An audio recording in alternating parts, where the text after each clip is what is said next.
سڵاو ڕێز بۆەوە بینەرانی خۆشەویستی تەلەڤیزیۆنی کۆمەڵا بە یارمەتی ئاڕانی هاوکارم لە خزمەتەوەی عزیز زاین بۆ پێشکەشکردنی گەشتی هەواڵەکانی ئەمڕۆی پێنجشەممە سەرەتا سەردێڕی گرنگترین هەواڵەکان. چالاکی لایەنگرانی کۆمەڵا لە ئاوایی مەرەبزانی سنە. نورانیکردنی ئاسمانی شاری سنە بە بۆنەی 26 ڕێبەندان. دەست بەسەرکردنی سێ هاوڵاتی لە شاری مەریوان. مەترسی دیپۆرتکردنەوەی ژنومێردێکی پەنابەری سیاسی کورد لە تورکیاوە بۆ ئێران.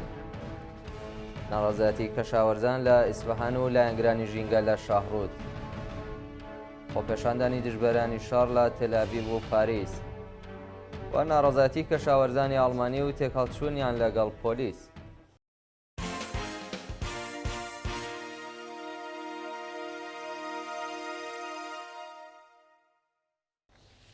درێژەی هەواڵەکان. چالاکی لایەنگرانی کۆمەڵا لە ئاوایی مەرەبزانی سنە.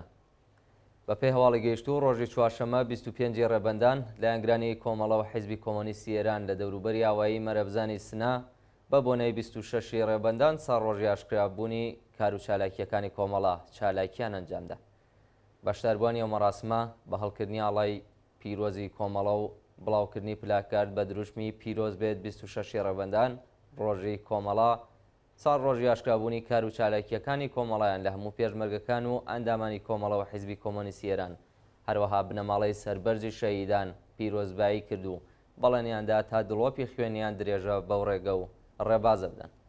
تێکۆشەرانی کۆمەڵە ڕایانگەیان کە دانیشتوانی گوندی مەرەبزان هەموو هەڵبژاردەکانیان بایکۆت کردووە و ئێستا داوا لە خەڵک دەکەن کە هاوشێوەی خەڵکی خۆڕاگریە و گوندە هەڵبژاردنەکانی کۆماری ئیسلامی بایکۆت بکەن و تێدا بەشدار نەبن.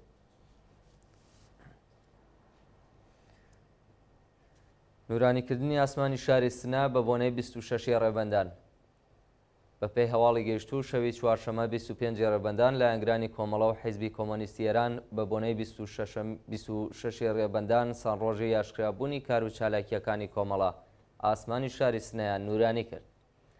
بە پێی ویدیوانەی بەدەستمان گەیشتووە لە نزیک پارکی ئاشتی لایەنگرانی کۆمەڵە ئاسمانی شاری سنەیان نورانی کردووە و بە جۆرێک کە لە گەڕەکەکانی فەرەجا عەباساوە شارۆچکەی سپاو ئەحمەدی بەهاران وێلاشار و شارۆچکەی نەسر ئەو شای و خۆشییان بە جوانی بینیوە.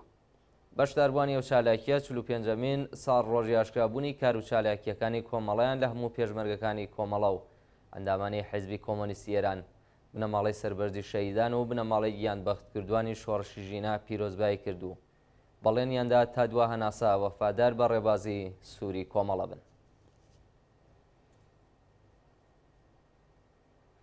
بەرزڕاگرتنی یادی گیانبەختکردوانی شۆڕشی ژینا لە پیرانشار و مەهاباد. ڕۆژی چوارشەممە 25 ڕێبەندان بنەماڵەی زانیارە بووبەکری لە مەهاباد و کاروان قادر شوکری لەسەر مەزاری ڕۆڵەکانیان کۆبوونەوە و ڕێزیان لە بیرەوەریەکانیان گرت. ڕۆژی چوارشەممە هاوکات لەگەڵ چاڕۆژی لە دایکبوونی زانیار ئەبووبەکری بنەماڵەی و گیانبەختکردووە هاوڕێ لەگەڵ کۆمەڵێک لە خەڵکی ئازادی خواست لەسەر مەزاری کۆبوونەوە بەڵێنیاندا درێژەدەری ڕێگای پڕشانازی بن. زانیارە بووبەکری 15 خەجاڵوەری 1401 تاوی و لە ڕەوتی شۆڕشی ژینا بە تەقەی سەرگوزگەرانی کۆماری ئیسلامی گیانی بەخت کرد.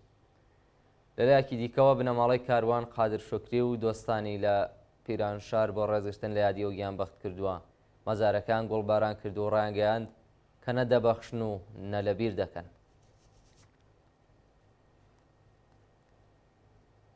دەست بەسەرکردنی سێ هاوڵاتی لە شاری مەریوان. بە پێی هەواڵی گەیشتوو ڕۆژی چوارشەممە 25 ڕێبەندان هاوڵاتیەکی خەڵکی مەریوان بە ناوی عەلی باقەم تەمەن 40 ساڵ و دوورای هاوژینەکەی بە پاشناوی بازرگان لە گوندی شێغاتار لەلایەن هێزە ئەمنیەکانەوە دەست بەسەر کراوە. بە پێی زانیاریەکان هێزە ئەمنیەتیەکانی ڕژیم لە شاری مەریوان بەبێ بەڵگەی قەزای هێرشیان کردێتە سەر ماڵی عەلی باقەم و ناوبراویان ڕەفاندووە. هاوکات هێزەکانی تلعاتی سپای پاسەراند و برای هاوژینی کاگە عەلیان بە فامیلی بازرگان لە گوندی شێغاتار دەست بەسەر و بۆ شوێنێکی نادیار گواستوتەوە. شایانی باسە کە هێزەکانی حکوومەت لەکانی بەندکرانی ئەو دوو وڵاتیە وێڕای پشکنینی ماڵەکە دەستیان بەسەر مۆبایل و هەندێک لە کەلوپەلەکانیان داگرتووە. سەپاندنی سزای زیندان بەسەر فاتمە شێخی لە ئاودانان. ڕۆژی سێشەممە 24 ڕێبەندان فاتمە شێخی هاوڵاتی خەڵکی ئاودانانی سەر بە پارێزگای ئیلام لەلایەن لە قی 101 دادگای انقلابیە و شارە بە تۆمەتی پێڕێزیکردن بە پیرۆزیەکان سزای 1 ساڵ زیندانی بەسەردا سەپێنرا. فاتمە شێخی چالاکی مەدەنی خەڵکی ئاودانان مانگی ڕازبەری ئەم ساڵ دوای بڵاوکردنەوەی چەند ستۆری لە لاپەڕی ئینستاگرامیدا بۆ دادسەرای گشتی و انقلابیە و شارە بان کرا. ناوبراو دوای ڕوونکردنەوە و ڕاگەیاندنی تۆمەتەکانی بە دانانی بارمتە و بە شێوەی کاتی هەتا کۆتایی پرۆسەی دادگایکردنەکەی ئازاد کرا. بەپێی سەرچاوەکانی هەواڵ سزای 1 ساڵ بەندکرانی فاتمە شێخی بۆ ماوەی 2 ساڵ هەڵپەسێردراوە. فاتمە شێخی لە کاردانەوە سەبارەت بەو سزای نووسیوێتی بە هۆکاری کاردانەوەی سەبارەت بە سزای ئیعدام سزای زیندانی بەسەردا سەپێنراوە.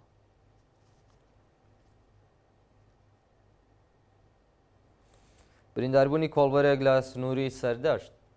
ڕۆژی چوارشەمە 25 ڕێبەندان کۆڵبەرێکی خەڵکی سەردەشت بە ناوی دڵشاد بە پاژناوی نادیارەوە بە تەقەیەزەکانی ڕژیم لە سنووری دۆڵێ بە سەختی بریندار کرا. بەپێی راپۆرتی کۆڵبەر نیوز ڕۆژی چوارشەمە کۆمەڵە کۆڵبەر لە سنووری دۆڵی سەردەشت کەوتونەتە بۆ سێزەکانی ڕژیم و ڕاستەخۆ تەقەیان لەکراوە لە ئەنجامی هێرشی هێزەکانی حکوومەت. کۆڵبەرێکی خەڵکی سەردەشت بە ناوی دڵشاد بە سەختی بریندار و ڕەوانەی نەخۆشخانەکرا. سۆنامی خۆکوژی لە کوردستان و قوربانی بوونی 3 هاوڵاتی دیکە. لە ڕۆژانی ڕابردوودا 3 هاوڵاتی بە ناوەکانی شەماڵ ئەورامی خەڵکی مەهاباد، گوڵاڵە کەریمی خەڵکی دیواندەرە و میلاد شیرازی تەمەن 13 ساڵ و خەڵکی بانە لە ڕێگەی خۆکوژیەوە کۆتاییان بە ژیانیان هێناوە. بەپێی راپۆرتی ناوەندەکانی مافی مرۆڤ ڕۆژی یەکشەمە 22 ڕێبەندان هاوڵاتیەکی بە ساڵاتچووی خەڵکی مەهاباد بە ناوی شەماڵ ئەورامی بەهۆی هەژاری و گوشاری ئابووری لە ڕێگەی خۆکوژیەوە کۆتایی بە ژیانی هێناوە. لە شاری دیواندەرە ژنێکی گەنج بە ناوی گوڵاڵە کەریمی و خێزاندار بەهۆی کێشەی خێزانی و کۆمەڵایەتی لە ڕێگەی خۆکوژیەوە کۆتایی بە ژیانی هێناوە. لەلایەکی دیکەوە ڕۆژی چوارشەمە 25 ڕێبەندان مێر منداڵێکی تەمەن 13 ساڵ بە ناوی میلاد شیرازی بە هۆکارێکی نادیار لە ڕێگەی هەڵواسینی خۆیەوە کۆتایی بە ژیانی هێناوە.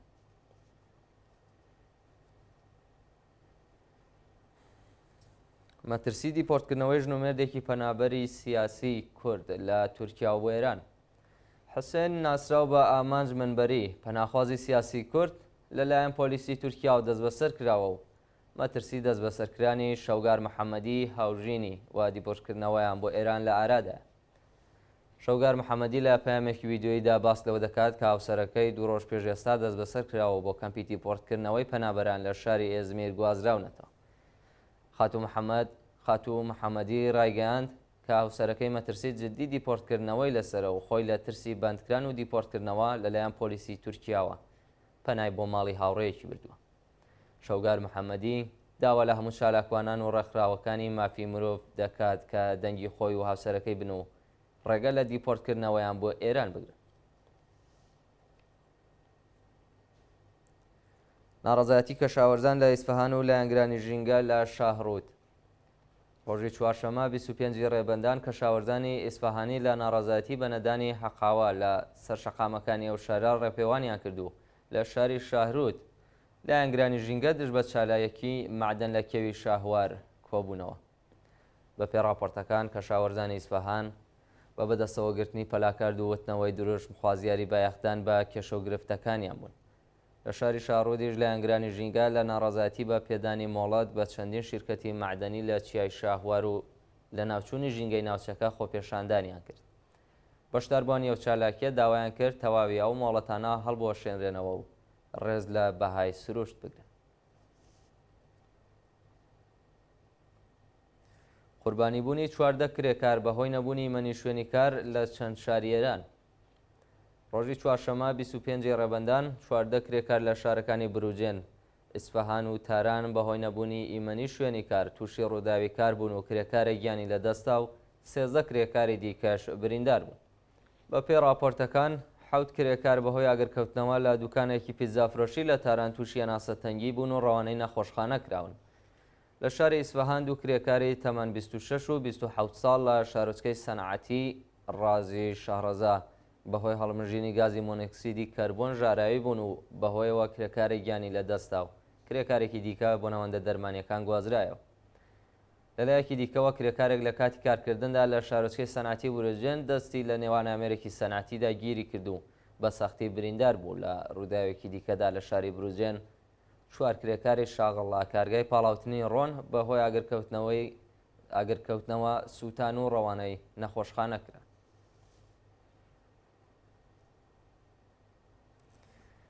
کوژران و برینداربوونی سێ شارۆمەندی بەلوچ لە سەرباز وێران شار. لە ڕۆژانی ڕابردوو سێ شارۆمەندی بەلوچ بە ناوەکانی عینوڵڵاه ئێراندوست، خوداڕاحم عالیزەهی تەمەن 29 ساڵ و عەبدولجەلیل عالیزەهی تەمەن 31 ساڵ بە دەستڕێژی گوللەیلی باش شەخسیەکانی ڕژێم کوژران و بریندار بوون. بە پێی راپۆرتی حاڵواش ڕۆژی یەکشەممە 21 ڕێبەندان شارۆمەندێکی بەلوچ بە ناوی عینوڵڵاه ئێراندوست بە تەقەیەزەکانی ڕژیم لە گوندی میتگان گیانی لەدەستاوە. لەلایەکی دیکەوە دو وڵاتی بەلوچ بە ناوەکانی خوداڕەحم و عەبدولجەلیل عالیزەهی لەلایەنی باش شەخسیەکانی ڕژیمەوە دراونەتە بەر دەستڕێژی گوللە و یەکێکیان گیانی لەدەستاوە و ئەوی دیکەیان بە سەختی بریندار و ڕەوانەی نەخۆشخانە کراوە.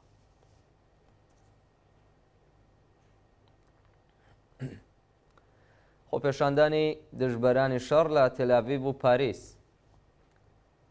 ڕۆژی چوارشەممە 25 ڕێبەندان دژبەرانی شەڕ لە تێلاڤیڤی ئیسرائیل و پاریسی فەڕەنسا دژ بە هێرشە بەردەوامەکانی ئیسرائیل بۆ سەرکەرتی غەزا خۆپێشاندانیان کرد. بە پێی راپۆرتەکان بنەماڵەی دیلەکانی دەستی حەماس و دژبەرانی شەڕ لە شاری تێلاڤیڤی ئیسرائیل بە کۆبوونەوە لە بەردەم پاڕلەمان و خانووی نێتانیاهۆ خوازیاری ڕاگرتنی شەڕ و ئازادی دیلەکانی دەستی حەماس بوون. لەلایەکی دیکەوە لایەنگرانی فەلەستین و دژبەرانی شەڕ لە شاری پاریسی فەڕەنسا هاوکات لەگەڵ ئەگەری هێرشی ئیسرائیل بۆ سەر شاری ڕەفەح خۆپێشاندانێکی گەورەیان بەڕێوە بردو و داوایان لە کۆمەڵگای جیهانی کرد ڕێگە لە ژێنۆسایدی خەڵکی فەلەستین بگرن. شایانی باسا کە ڕۆژی ڕابردوو لە هێرشی موشەکی حیزبەڵای لوبنان بۆ سەر باکووری ئیسرائیل سەربازێکی ژن کوژرا و 9 کەسی دیکەش بریندار بوون. لە وەڵامدا فڕۆکەکانی ئیسرائیل بنکەکانی ئەو گروپیان بە چڕی بردومان کرد و بە پێی دوایین زانیاری چەند کەس کوژراون و بریندار بوو. و دوایین هەواڵمان سەبارەتە بە ناڕەزایەتی کەشاوەرزانی ئاڵمانی و تێکەڵچوونیان لەگەڵ پۆلیس. ڕۆژی چوارشەممە 25 ڕێبەندان کەشاوەرزانی ئاڵمانی بۆ جارێکی دیکە دژ بە دۆخی خراپی ژیان و بایەخنەدانی دەوڵەت بە کێشە گرفتەکانیان خۆپێشاندانیان کرد. بە پێی ڤیدیۆیانەی لە تۆڕە کۆمەڵایەتیەکان بڵاوکراوەتەوە کە شاوەرزانی ئاڵمانی لە ئایالەتی بادن ڤۆتێنبێرگ دژ بە سیاسەتەکانی دەوڵەت خۆپێشاندانیان کرد، بەڵام هێزەکانی پۆلیس هێرشیان کردە سەریان و یەک کەسیان دەست بەسەر کرد کە شاوەرزانی ئاڵمانی خوازیاری قەدەغەی هاوردەکردنی بەرهەمی کشت و کاڵی دەرەکی، پێدانی پشکی سوتەمەنی، دابەزینی نرخی سوتەمەنی و تەزمینی کڕینی بەرهەمەکانیان بە نرخێکی گونجاو بوو. بینەرانی خۆشەویست گەشتی هەواڵەکانتان پێشکەشکرا، کاتێکی خۆش بۆ هەموویان.